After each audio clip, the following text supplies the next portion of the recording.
Good afternoon, ladies and gentlemen, and welcome to this press conference. This morning, Honorable Prime Minister Shri Narendra Modi ji held a high-level meeting with the captains of industry on the global economic scenario. We have with us the Honorable Finance, Corporate Affairs and Information and Broadcasting Minister Shri Arun Jaitley ji, who will brief you on the deliberations of the meeting. I extend a warm welcome to you, sir. I also welcome Honorable Minister of State for Finance, Shri Jayant Sinha ji. I welcome Shri Ratan P. Vatal ji, Finance Secretary, Shri Shakti Kanta Das, Secretary Economic Affairs, Dr. Hasmukh Adhiya, Secretary Revenue, Dr. Arvind Subramanian, Chief Economic Advisor. First, the Honorable Ministers will make his opening remarks, then we will take a few questions. And kindly switch off your phones or keep them on silent mode. Over to the Honorable Minister. The Honorable Prime Minister had convened a meeting today wherein besides a number of ministers of the cabinet, civil servants and policy makers of government and other state instrumentalities, there were many key bankers, representatives of the industry and economists. The meeting lasted about 3 hours and almost every participant from amongst the various stakeholders participated in the meeting. The meeting concluded with the concluding remarks made by the Prime Minister. In a nutshell, the participants, and 27 of them spoke, analyzed the recent global events, their impact on India, and the opportunities inbuilt in the situation for India.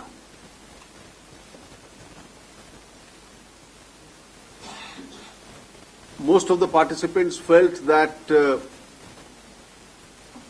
we are going through a phase of extreme volatility. In fact, some of them suggested that volatility is the norm at the moment.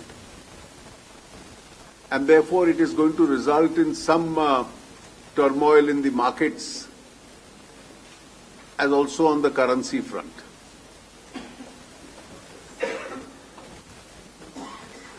And this situation would continue, but as we've seen in the last few months, it will keep evolving. It will stabilize and then some other issues will come up.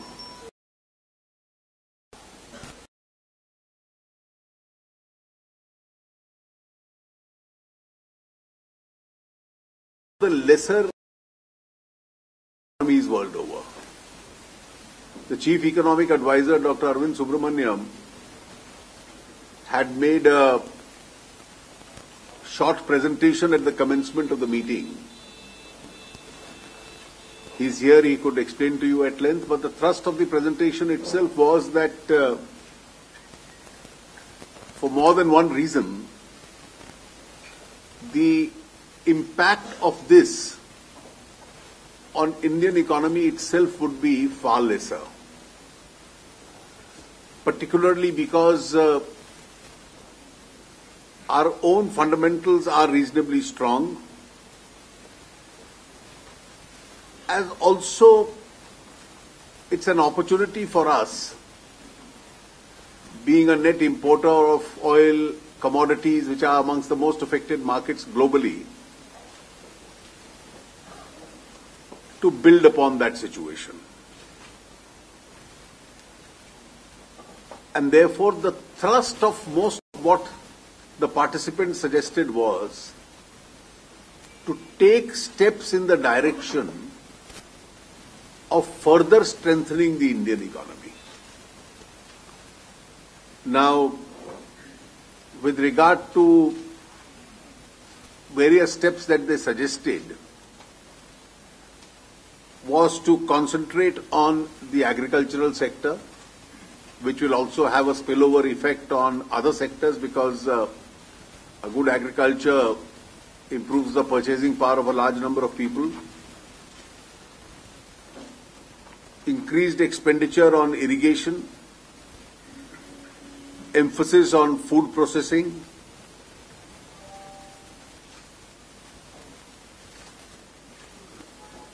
expediting the entire investment process which has gone into infrastructure creation. Some illustrations were given with regard to further steps to be taken in easing the doing of business in India. Since there were representatives of various sectors, some 3-4 suggestions with regard to these specific sectors were also given as to how you can still take further steps to ease the systems. There were several suggestions with regard to de-stressing the stressed sectors, particularly steel, textile, discoms, tourism, cost of labor and cost of capital, a further emphasis on stalled projects. In cases where there is a clear evidence of dumping, some defensive measures were also suggested by some of the participants.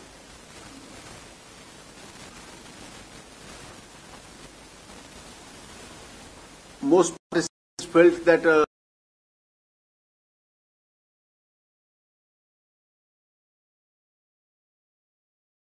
has to be carried on, and they expressed hope that GST, which was held up because of parliamentary obstruction, would move further. Participants also specifically emphasized on 2 more legislative steps, one relating to the bankruptcy code and the other relating to the applicability of the definition of corruption under the Prevention of Corruption Act, a step which the government has already taken. Even on the bankruptcy code, we informed them that it's in the final stages of its drafting. The Prime Minister concluded the entire discussions by pointing out the various strengths that India has in terms of its human resource, in terms of oil prices, the knowledge society, the size of the domestic market, and that we were not entirely an export-dependent economy. He then laid emphasis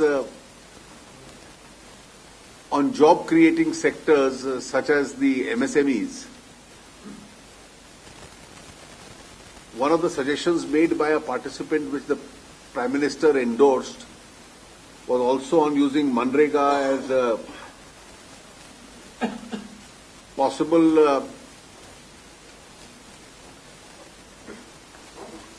tool for even skill development promotion. Special emphasis on space and blue economy,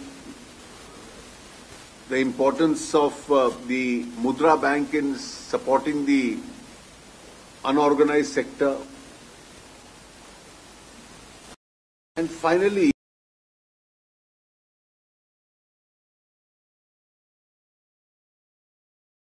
currency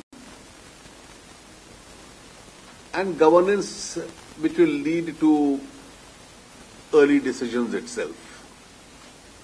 Now, by and large, a major thrust of the entire discussion really was that since in terms of its economy, India is relatively untouched, or very little touched by these events, except the transient impact on markets. It's an opportunity that India must avail of in terms of further strengthening its own domestic economy, so that the larger benefits of this global events or situation which has been created can come India's way. This was broadly the thrust of the entire discussion itself. I'll request Dr. Subramaniam to briefly explain the presentation that he had made at that meeting. He can share that with you.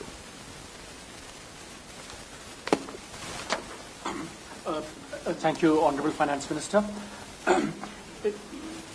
Essentially, the presentation consisted of identifying what were the key events that are contributing to the turmoil and how, in the midst of all these challenges that they pose, no doubt, how, why these also represented, potential opportunities for India going forward and what some of these opportunities might be.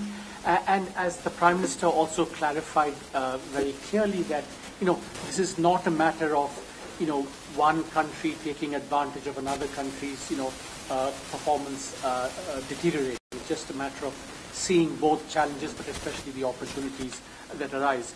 The three key events that we analyzed, one is the uncertainty over U.S. Fed policy.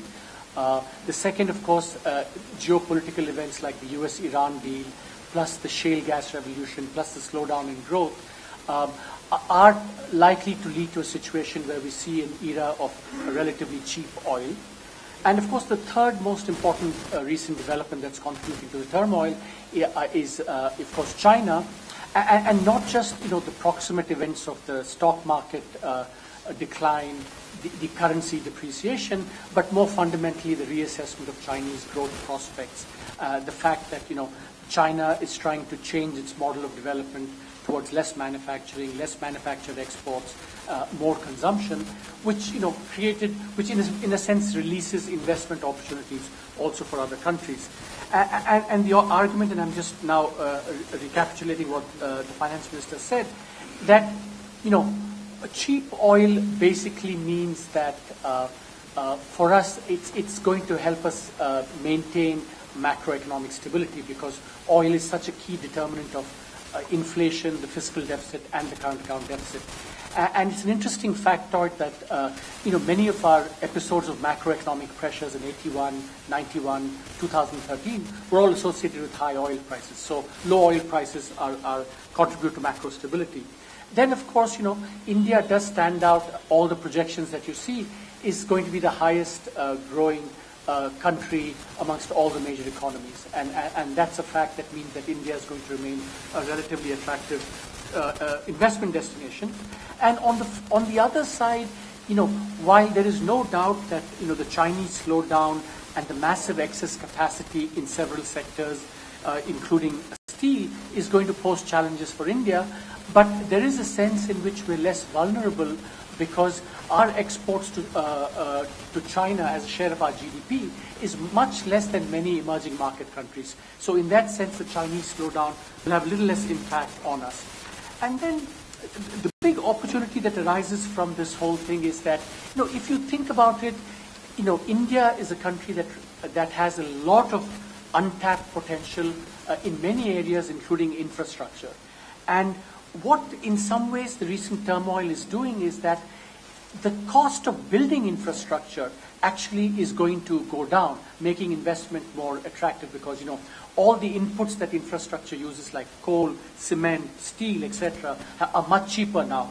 So infrastructure is going to receive a boost, and this is consistent with, the government's program of boosting public investment in roads, railways, smart cities, affordable housing, and of course, in turn, given that manufacturing is so important for, infrastructure is so important for manufacturing and for, value-added chains, be it in clothing and textile or in agriculture, which the finance minister also emphasized. So these are kinds of opportunities that will come India's way.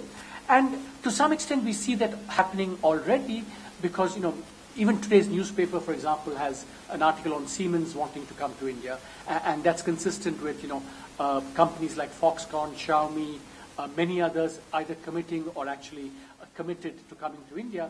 So in a sense, some of these investments are also a little bit of a hedge against the China slowdown. So while India, for all these reasons, will remain an attractive investment destination in and of itself, these current developments might also contribute a little bit more, provided, of course, as the finance minister said, many of the suggestions that were made are taken up and followed through and implemented. Thank you. Jayant? Thank you, sir.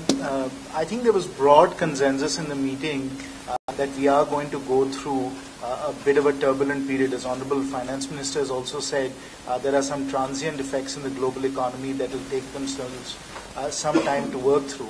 And there were a number of suggestions as to what we could do in the short term to deal with this turbulence and to further strengthen our macroeconomic factors.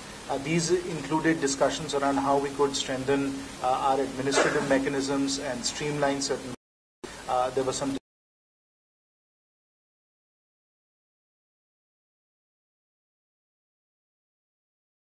stalled projects. So those were items that we discussed that would assist the economy through the short-term turbulence. But the bulk of the conversation, as Honorable Finance Minister has also said, was on the real economy, which is how do we further strengthen our long-term competitiveness.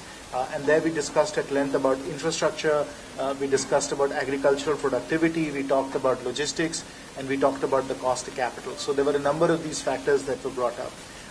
Honorable Prime Minister, when he concluded, emphasized 2 or 3 areas. One, he said that whatever we have to do collectively through teamwork, and for all stakeholders to work together to build India.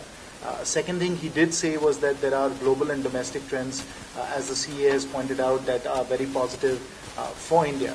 But he said, given this set of circumstances, it's very important for us to focus on job creation, given India's demographics, that in job creation, the MSME sector, the Mudra initiative that we have is extraordinarily important. And he suggested to industry that they should really contribute to nation building, to invest in India and really see what can be done in Make in India for India. So that was what the Honorable Prime Minister said. Yeah, Akhilesh, 1 minute. We'll come back to you, Akhilesh. Was this inflation versus inflation debate discussed? And two, if we are having this kind of minimal impact on India, are we really not that integrated with the rest of the world? No, we are integrated. That is why the impact on the markets is there. And therefore, there would be, in terms of commodity prices, oil prices, some impact on India. But because we are a net importer, the impact of that is favorable. The other subject did not specifically come up. So Shubham from Cogent says, sir, among the several suggestions and the observations made, was there a case spelled out for the monetary easing given the external volatility on the negative, but internally our retail inflations many participants did express that view. Yeah. So were there any observations made by the Prime Minister or you regarding monetary easing? No, there were the individual participants from amongst the industry and the economists. Some of them did make that suggestion. Yeah, Rupa. Sir, I'm Ruchi Bharatiya from ET now. The industry leaders did come and say that the Prime Minister has highlighted a need to improve the risk-taking abilities for the industry. Could you elaborate on that? And given the fact that the industry has highlighted, the fact that the government needs to push clearances, how are you viewing it in the light of what the Prime Minister said? You see, the two things are clearly distinct from each other. For instance, a large number of representatives of the industry mentioned at length the processes which have been eased, particularly FIPP clearances. In fact, one of them suggested that these are the fastest clearances that they've ever got in their lives. But equally, they said that as the experience picks up, there are some sectors in which the government has to tie up certain loose ends. Two or three examples were also given. So each one related to his own industry and his own sector while suggesting this. Prime Minister, while responding to the entire debate, said that since you regard this as a great opportunity for India, it is for India's private sector also now to increase their own investments. And conventionally, compared to others, the private sector has a greater risk-taking ability because their entrepreneurship emanates out of risk-taking. So the two statements were made in different contexts. Sir Laxman CNBC Awaaz से कई industry chamber ने यह भी कहा शायद कि GST को लेकर सरकार को और तेजी से आगे बढ़ना चाहिए, राजनीतिक गतिरोध को लेकर कुछ आशंका जताई गई, इस पर सरकार की क्या राय थी? कोई आशंका नहीं जताई, सब लोग जानते हैं कि जीएसटी कौन चाहता है और कौन रोक रहा है. सर मैं एबीपी न्यूज से हूँ सर, शिफ्ट कर गया सर. सर मेरा सवाल ये है कि इंडस्ट्री के कई सेक्शन से एक अविश्वास का माहौल सा इंडिकेशन दिया जा रहा है, उनको लग रहा है भरोसा नहीं है, तो प्रधानमंत्री ने इस बारे में क्या मैसेज देने की कोशिश की? मीटिंग में इस प्रकार सा कोई अविश्वास नहीं था. जॉब ग्रोथ को बढ़ाने के लिए इंडस्ट्री को इंडस्ट्री को इन्वेस्टमेंट नहीं हो पा रहा है उसकी इंडस्ट्री के लिए. देखिए, कुछ उद्योग के प्रतिनिधियों ने और अर्थशास्त्रियों ने स्वयं भी इसके ऊपर टिप्पणी की कि जो प्राइवेट सेक्टर का, क्योंकि state led growth, public investment बढ़ा है, लेकिन जो प्राइवेट सेक्टर का इन्वेस्टमेंट बढ़ना चाहिए था उसमें गति लाने की आवश्यकता है.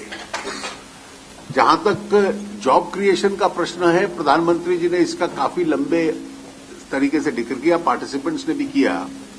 कुछ ने एजुकेशनल सेक्टर के ऊपर एक्सपेंशन की बात की कि आप आज शिक्षा में निवेश करते हो तो अगले कई दशकों के लिए आप ह्यूमन रिसोर्स खड़ा करते हो जिससे रोजगार बढ़ेगा. स्किल डेवलपमेंट के ऊपर लोगों का जोर था. और प्रधानमंत्री जी ने जो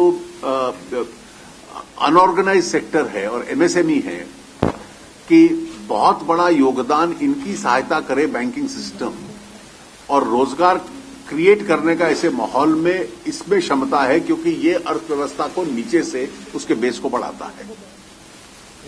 Sir, Srivat from Business Line newspaper. Sir, couple of questions. One, what was the RBI governor's view in the meeting? And secondly, when can one expect a policy response? Should we? Well, there was no discussion on any time frame or any such thing, and neither did the governor say this, nor was this an opportunity to say this.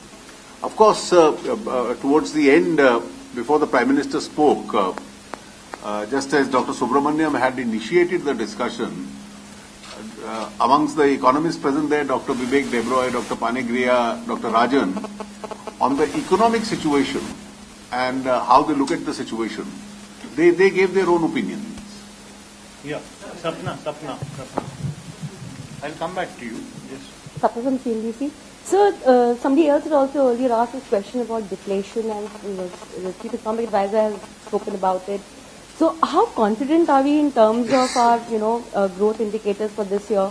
Global prices are down. Of course, that's a huge, relief for India on the fiscal front, also on the CAD front. But what about the growth sentiment? Is that really on track? And do we expect something on this front in the next 3 to 4 months? Any further measures that the government would like to take apart from what we are talking about at the moment? I'll just answer the first part of the question about how we see this. I spoke about this last week. As I said, if you examine the GDP data carefully, the GDP at basic prices showed an improvement from the last quarter to this quarter, 6.1 to 7.1%. And, there was some uncertainty about the estimates of GDP at market prices.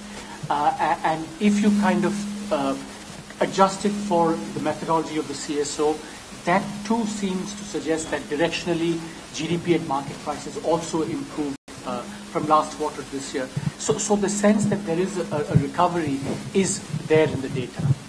As for the measures, I'll leave it to that. Yeah, please. Sir, Ahmed from the station.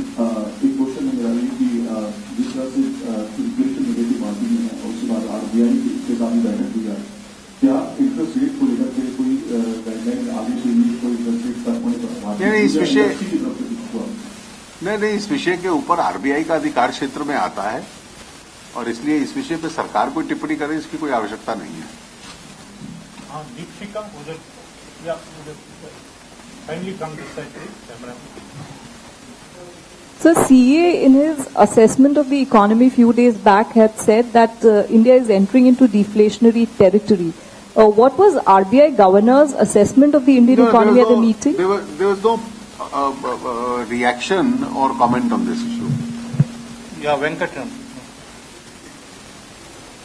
Arun Ji, you have given a very detailed information about today's meeting and also the Prime Minister's made a statement, the collective team spirit is required.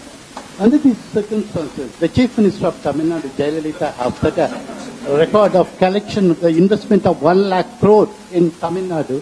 The day after tomorrow starts the 2 days Global Investors Conference, setting a trend for the other states of the India. Yes, it's a how good do you see the she is taking the initiative to strengthen the not only Tamil Nadu economy but also the nation's economy? No, it's a very good trend that states are taking. I wish the Tamil Nadu Global Investors Conference all the best. Yeah, Timsi. My name is Timsi. I'm from HT. Part of the global turmoil that we are witnessing in our economy is heavy selling by FIIs. Now, is there any measure that we are supposed to see from the government to control this sort of a thing, or maybe boost our own investments so that the trend of FIIs... As I said, this is also in response to what he just now asked. We are concentrating. The whole purpose of the meeting today and all the steps the government is taking is really not to deal with the situation which involves daily selling or buying. Economic policy measures can't be centered around what happens in the market every day. We are concentrating on strengthening the economy as a whole and using this as an opportunity where we can stand out in comparison to the rest of the world. Sir Rakshit हूँ ABP news से।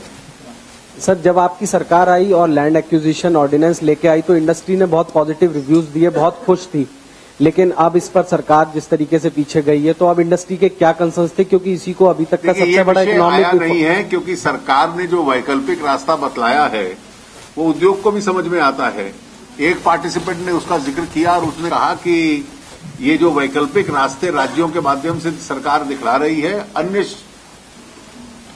विषयों में भी इस रास्ते को अपनाना बेहतर होगा और सरल भी होगा। That's the last question, please. Sir, I'm Ashutosh from Bloomberg TV. In fact, 2 weeks back also, when PM held a review meeting with you, of course, and Finance Ministry, the point that came out basically was to how to best use this global situation for our advantage.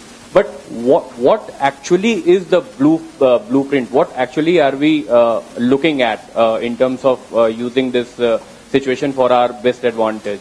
Well, I think what we are looking at, which I have been repeatedly saying, different steps to strengthen the Indian economy.